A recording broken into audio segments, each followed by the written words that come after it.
Alright, so let's talk about geodesic deviation.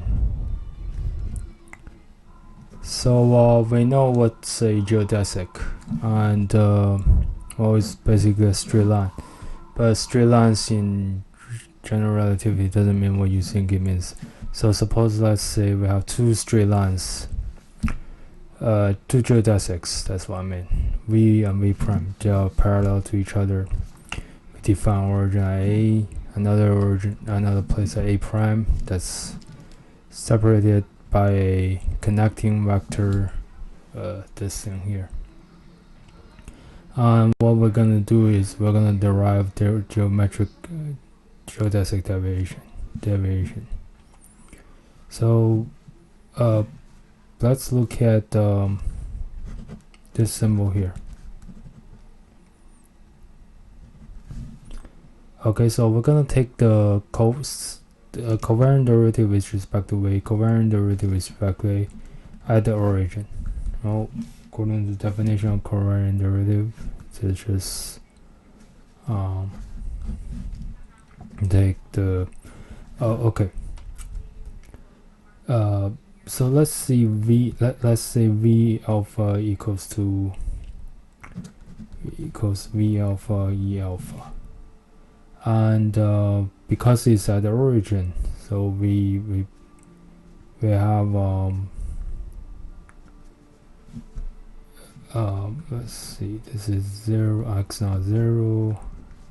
So if it goes from x naught 0, so this is well, let's do this first. Let's see what's geodesic of this. This is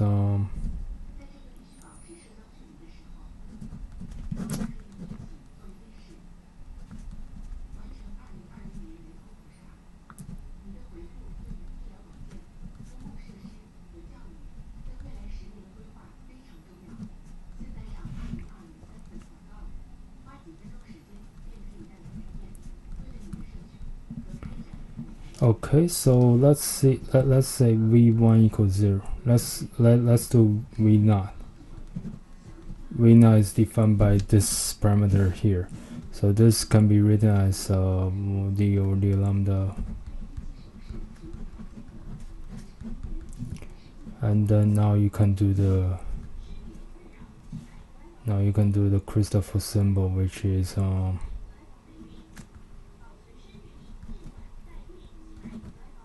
let's say beta 0 beta.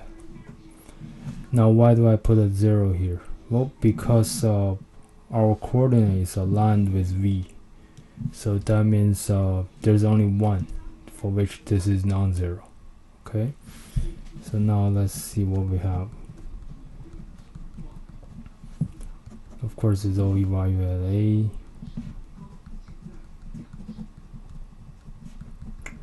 If we do a second time, well, this is now all 0 because we're at the origin. So this, if we do a second time, this is lambda. This is going to be lambda value at A plus another Christoffel symbol beta. Okay, now everybody understand why this is 0. Because we are at the origin. Well, there's only one way for it to be non-zero. We'll do it again.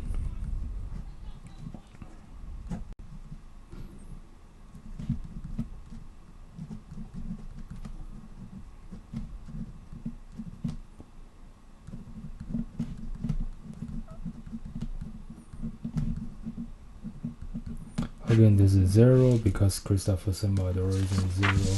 So we get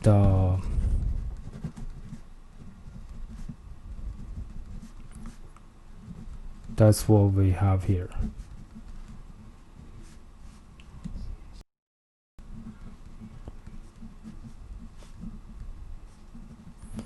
And this, because this is d over d lambda, this is the same as this. Okay, so this is now written as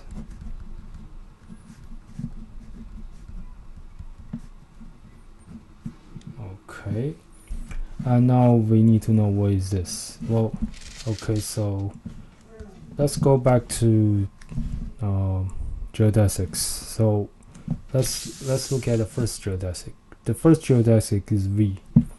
So at this point, well, Christopher at this point A is all 0. So we can say the first geodesic. So geodesic at V is just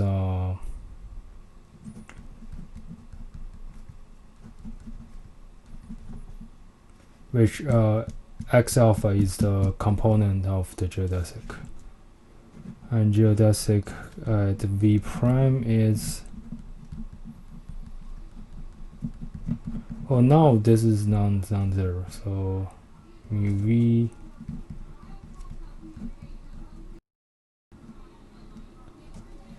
equals 0. Okay, okay, so this equals to direct delta 0. You see why? Because this is a line parallel to the x component, to the x0 coordinate.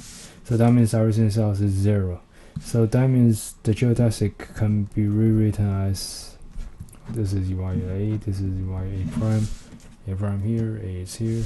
Okay, so this is now a prime alpha negative alpha 0 0.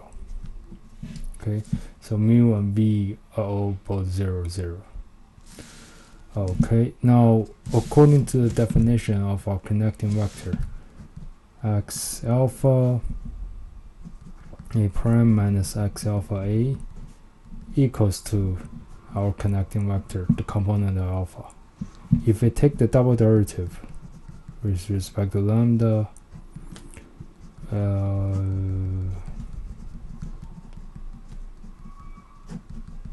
we get this. Okay, so what is that? Well, we have what we do here. We have what we have here, right? So this is what we wanted, but we also know this is equal to this, and this is equal to 0. So that means we can say this is just this. Okay, but we're not done yet. We can actually go one step further. So we know this is approximately equal to taking the derivative with respect to beta, and then you do this, right?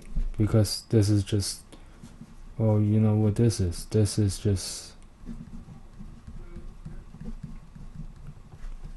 so you know this is just, you know, approximately alpha beta prime.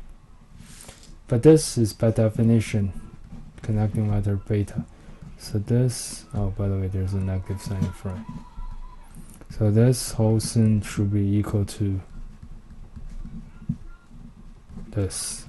And now, so this equation here can be rewritten as this. Now we can plug this back in here. So that means the word geodesic deviation can be rewritten as beta my plus, where is my equations? This one.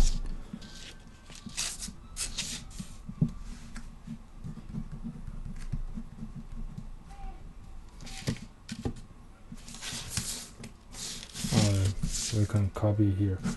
So okay, and we can factor out this. So this becomes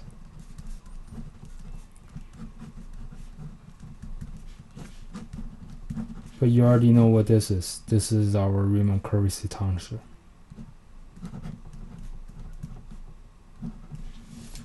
So there you have it. The geodesic deviation equals to Riemann curvature tensor times the connecting vector with respect to the component beta. And so that means if r00 beta equals 0, then geostatic deviation equals 0.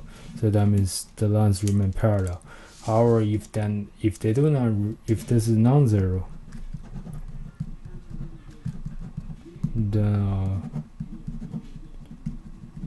the geostatic derivation is non-zero.